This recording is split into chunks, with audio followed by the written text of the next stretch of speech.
Setiap hari kita keluar rumah untuk cari duit, katanya begitu ya. Cari duit buat siapa? Cari duit buat anak-anak.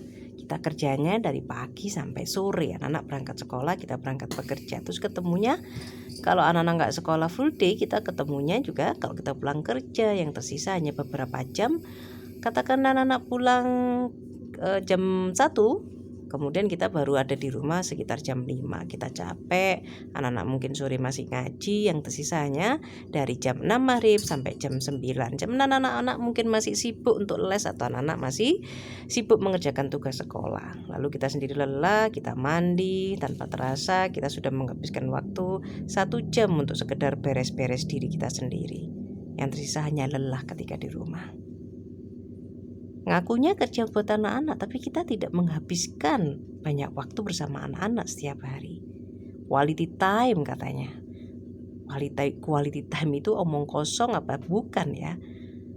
Hubungan itu dijalin setiap hari atau hanya ketika momen? Nah, cara berpikir kita sekarang ini memang aneh. Kita semua suka dengan tanggal-tanggal yang menunjukkan momen. Oh, tanggal sekian Valentine, oh tanggal sekian tanggal kasih sayang, hari ibu dan sebagainya. Kita semua selalu hidup di atas momen, atas nama kita punya kewajiban, kita kekurangan waktu sehingga kita butuh momen. Ini loh yang harus kita pertanyakan pada diri kita sendiri. Ketika kita kerja, keluar mencari duit, menghabiskan banyak waktu di luar rumah, kita menghabiskan waktu bersama bukan keluarga kita, bersama teman kerja. Apalagi kalau bapak-bapak, kita bisa lihat mereka sampai gak kerasan di rumah. Kita bisa lihat ketika mereka sudah tua, sampai tua sekalipun lebih suka bengong di depan rumah daripada masuk di dalam rumah. Rasanya sumpek, rasanya pengap dan tidak terbiasa dengan keluarganya sendiri. Aneh kan, padahal bekerjanya untuk anak-anaknya. Tapi kenapa tidak suka berkumpul dengan keluarganya?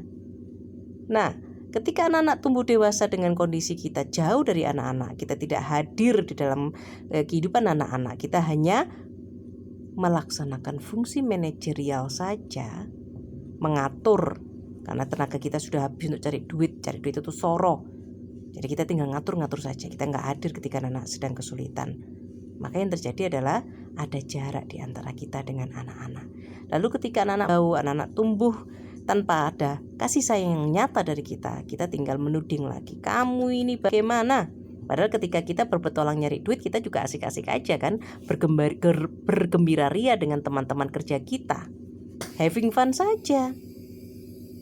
Tapi semuanya kita bebankan kepada anak kita, itu adalah demi kamu. Ketika anak kita membalas, aku gak pernah minta sama mama, hati kita sakit banget.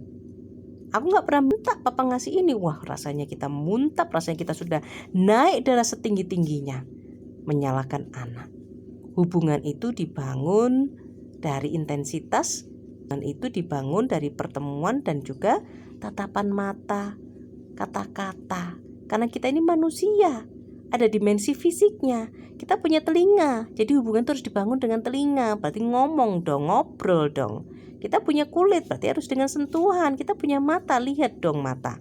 Karena kita lelah, kita nggak mau lihat mata, karena nggak pengen nyakiti. Kita menunaikan satu kewajiban mencari duit, tapi kita melupakan kewajiban kita yang lain. Mari kita renungkan, mari kita telusuri. Tanpa introspeksi diri, kita tidak akan pernah menjadi orang yang lebih baik. Menjadi orang tua itu adalah salah satu ujian. Kewajiban kita sebagai diri kita sendiri jauh lebih utama dan tetap berjalan, tidak berhenti hanya karena kita menjadi orang tua. Ketika kita menjadi pribadi yang tidak pernah introspeksi diri, maka parenting kita, pola asuh ke anak-anak kita pun juga tidak pernah tentang memperbaiki diri, tidak akan pernah tentang mengubah sesuatu yang buruk menjadi baik. Tapi tidak lebih dari semuanya itu adalah tuntutan, dan tuntutan. Jadi kita harus menjadi pribadi yang berkembang, yang selalu berintrospeksi diri, baru yang bisa berkembang. Ketika kita adalah pribadi yang berkembang, maka pola asuh kita pun juga pola asuh yang introspeksi diri dan selalu berkembang.